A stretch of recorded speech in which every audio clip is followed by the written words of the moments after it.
Hello everyone, it's Paula here from Craftables. I just wanted to share with you the layout that we'll be doing at the FYI craft show in Hamilton for this year.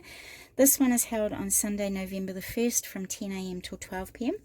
and it's a real fun one to do. It's a little bit of mixed media stuff on there, so we've got some lace and some staples and some stitching there. We've got these little bauble things that I've stuck on there, a bit of chipboard, so there's a lot going on this one. We've also got some of these little spiral flowers which you do not need a die for, so I'll show you how to do that.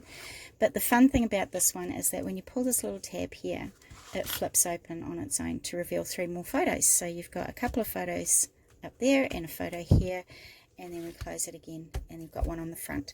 So this one here is one that you'll need to be shown how to put into your page protector, so I'll show you how to do that at the end of the class as well. So I hope you can join me for this one. This is our interactive flip-flop layout on Sunday, November the 1st from 10 a.m. till 12 p.m. Thanks so much. Bye.